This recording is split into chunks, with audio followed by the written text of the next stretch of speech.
Bonjour et bienvenue pour l'histoire du tube The Passenger d'Iggy Pop.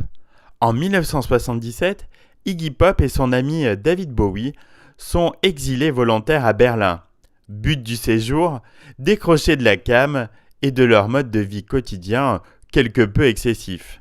D'après Iggy, cette tentative n'aurait été que modérément couronnée de succès. La bonne blague. À part ça, ils écrivent, composent, jouent et enregistrent. Par un beau matin, ou plus probablement une belle après-midi, tout le monde arrive au studio. Bowie demande à Ricky Gardiner, le musicien de studio qu'il a engagé pour les sessions, s'il a l'une ou l'autre idée dans son cartable. Légèrement surpris, il agrippe une Stratocaster, même pas branchée, et plaque les 4 accords qui lui trottent en tête depuis qu'il les a improvisés sous un pommier proche de sa maison de campagne. Ça m'est tombé dessus alors que j'étais perdu dans la magie d'un matin de printemps, expliquera-t-il en 1985.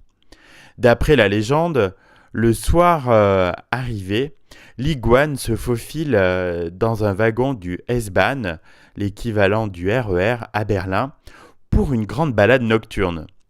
Lui revient alors en mémoire un poème de Jim Morrison, Modern Life is a Journey by Car. Iggy et les Stooges ont toujours cité les Doors comme l'une de leurs principales inspirations. Dans ce poème-ci, il est question de villes, de mouvements, de rues, d'immeubles, de fenêtres, mais surtout de passengers et de ripped black sides, des coins pourris, des termes que l'on retrouvera mot pour mot dans ce qui va devenir un morceau de légende, The Passenger. Ce passager, c'est Iggy Pop, bien sûr. Derrière les vitres du RER, il fait le point. Il roule sans but, il voit des banlieues pourries, il voit les étoiles, il voit le ciel si beau, si vide. Ce qu'il observe, ce à quoi il rend hommage, c'est la vie telle qu'il l'a toujours connue, la vie après les heures de bureau, quand on commence à se réveiller.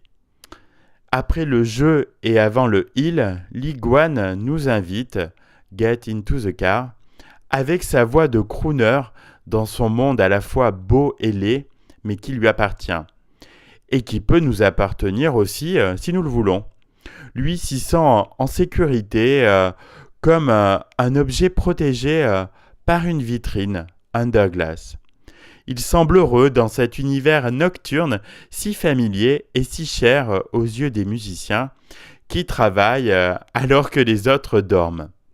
Et quand il entonne ces la la la, on ressent comme de la légèreté, comme si Iggy et son comparse Ziggy retrouvaient leurs 18 ans, 2 musiciens en maraude, se nourrissant l'un de l'autre et croyant pouvoir échapper à ce qui est intimement ancré en eux, le rock and roll.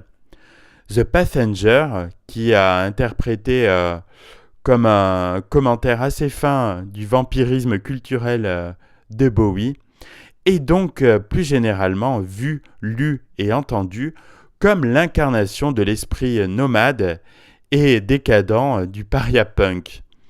En ce sens, Iggy Pop n'est pas très éloigné de son héros Jim Morrison, et The Passenger n'est pas très éloigné de Riders on the Storm. C'est ainsi avec des chanteurs de la trempe de Bowie, d'Iggy Pop et de Lou Reed que Berlin est entré dans la légende du rock. Et si c'était les étrangers qui en parlaient le mieux de Berlin ?